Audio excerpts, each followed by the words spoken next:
Hi, I'm Scott at ediblemusic.com. If you're someone who mostly makes music by yourself, but you want to have a crew of people who share your musical interest, then I want to give you some advice on how to join a music community. And these tips will offer you some examples of different kinds of music communities that you can join, as well as how to prepare and approach them. And if you are someone who is already in a music community or you have been in the past, then I really want you to share how you went about approaching and joining them. The examples that you give will be super valuable because a lot of people will read them who want to follow the example that you give and join a music community themselves. I'll give you my story. I was a teenager who loved punk rock and I started going to local shows. I didn't know any of the bands that I was going to go and see. I just was excited to go with some friends. And I really liked the bands that I saw. So I kept on going to see those same bands and gradually I would talk to them and became friends with them and still am friends with them. And through that, I met another fan of these local bands who would become friends of mine who was looking to start a band, and we did. And we he ended up knowing other people who were also looking to start a band, and we did. And I ended up getting to meet tons of other people through that band who remain my friends now and forever. I know and love them and I always will. And I'm so lucky to have had that experience, but it's also something that I feel as though I put myself in the situation to have that happen. And that's something that I want to help you to be able to do as well. Now, when I first started going to shows, I wasn't much of a musician at all. I was barely learning how to play guitar. I liked to sing, but I had never made music with anyone before. You are probably in a more advanced situation than I was because you're already a musician. So you'll already have something to talk about. But the thing that I would recommend first is to go to shows and keep going to them, especially if you see an artist whose music you really enjoy.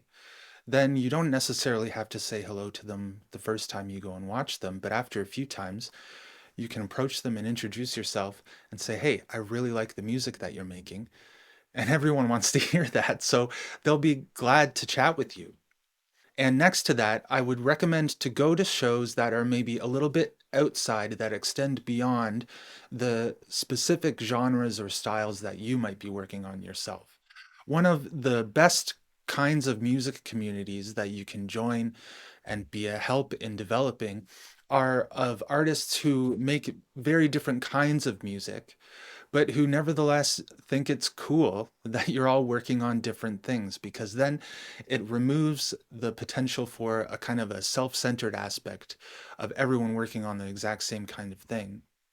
And you get to know them just as people who have in common with you this shared interest that music is awesome. And then that can extend even further to a kind of arts collective of a bunch of people who are all making different forms, which opens up opportunities for inspiration and potential collaboration as well. Now, there are different kinds of communities, your peers, of course, other musicians, but there are also local arts organizations or nonprofits or programs that will have kind of a different approach to music community than just making it for yourselves or playing shows. It will be probably more of a public project, and you can get involved in different ways locally with people who potentially want to make music but don't have the opportunity to do so. It can be a really, really fulfilling way to be surrounded by musical people and to be doing it in a situation that is a little bit different from performing and making music in a room together. You can go out and meet different kinds of people that way. And another thing that you could do is to join a band. You can maintain your own musical project, but you could join a band that maybe asks for you to serve a different kind of role or play even a different style of music than you normally would in your own project. There's a lot of self-imposed pressure that we can give to ourselves when we're the only person who are composing and recording and mixing and mastering and releasing and promoting music. But if you're part of a band, then all of that kind of pressure is reduced in ways, or it's at least kind of spread out amongst other people who are with you there. So you don't have to shoulder all of that burden. And then you can have a lot of fun exploring different ways to make music. It's really exciting when you are in a room with some songwriters whose approaches are maybe a little bit different from yours. And then you can discover how flexible songwriting can be when different people are having various levels of input into the shape that a song will have. Get a sense of which of those you would prefer and which would be most fulfilling to you. You can go to shows and enter a community that way. You could join a local organization, or you could join a band. Now, the thing about each of these situations, though, is that in a lot of cases, the anticipation is much more difficult than the actual event itself of going to a show and introducing yourself to people. So I want to help you to prepare for that and figure out some ways to approach that kind of anticipation and reduce the stress that it can give you. Let's say, first of all, there's an event that's been announced, a show or a public jam, and you want to go. And the good news is that it's public and it's for intended for musical people, and you are a musical person, so you're invited. And the people organizing it are looking for people like you to attend. People love, of course, they love it when you go to their shows or their jams. So they'll be really glad to have you. And if it's your first time, allow yourself to get comfortable just in the space. This is a span of time where you're literally just hanging out and getting settled in and getting comfortable in the room and enjoying the vibe. You don't have any expectations of yourself, and you don't have to imagine anything other than yourself just being there.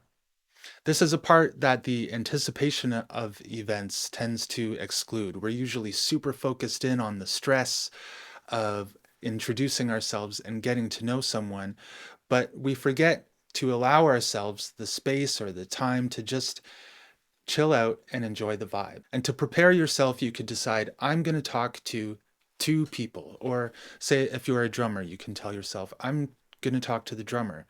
You don't have to talk to every single person there. You've only given yourself the goal of talking to a couple of people. And then once you've done that, then the rest of the night is golden. You're just coasting because you've accomplished the thing that you intended to when you planned to go to it. This is something that can really help to take the pressure off when you enter a room that's full of people that you don't know. You don't have to interact with all of them. You just have to give yourself the goal of maybe meeting a couple of people or someone whose interests are more obviously aligned with yours. If you're a drummer or if you're a keyboard player, then their affiliation with that instrument as you're watching them gives you something to chat about. Another thing that you could do when you're trying to figure this out, if you enter a room, is to look for the person who seems to be moving around and talking to the most people. Do this during that span of time when you're just settling in and enjoying the vibe. Try to notice the person who seems to be the most sociable and choose that person to talk to, because you're getting evidence that they're a very personable person, and so you'll be able to talk with them much more easily because they've made it apparent how approachable they are. And then once you've reached these goals, like I said, you're just coasting for the rest of the night. Now, some conversations can come more easily than others, and that's cool. You've probably had cases where you have met someone and the conversation flows really easily. In other cases where you've met someone and it feels a little bit stilted, you're maybe really nervous, you're kind of in your head. And more likely than not, the other person is also a little bit nervous. So the initial conversation can be a little bit rough. But fortunately, as you know, if you've had those situations, but then went on to become really close friends with someone, the connection that you have is not in any way related to that first impression that you might give or might receive from someone, because people can be nervous. That's fine. It doesn't reflect the potential for the community that you can build with them. Now, another thing that I would say is to have something that's not related to an event before you actually attend it. Let me rephrase this. If you're planning to go to an event, plan also to do something else beforehand. Maybe just wander around the neighborhood or grab a coffee nearby or some dinner. That way, you're already out of the house, you're already doing something, and then you're simply moving places to the show after you've had dinner or have had a coffee. This takes off the pressure of leaving the house. Sometimes those of us who feel much more comfortable, much more secure at home, it can feel really jarring to leave the house and enter a big room that's full of people that we don't know. But you can help yourself to ease into it by doing some errands beforehand or getting some food, like I said, or maybe buy a chocolate bar, do a little bit of shopping. And then you're simply switching over to going to this show. Now, that I think will hopefully take some of the pressure off. And I also want to remind you not to think that it's going to be a life changing experience the first time you go. It probably won't be. The life-changing experience is built over time as the community develops and as you become more of a part of it. This first time, all you have to expect from it is to have a good evening or a fun afternoon, watching some music, participating in it if it's available to be participated in, and meeting a couple of cool new people. And then the next time, you'll get to deepen those roots that you've started planting on the first occasion that you've joined. And as you go there, I do want to help you to avoid going just with the intention of getting more listeners or expanding your audience for your own music. Really view it as an opportunity to make connections and grow a community. If you start with the people first, then the music will come.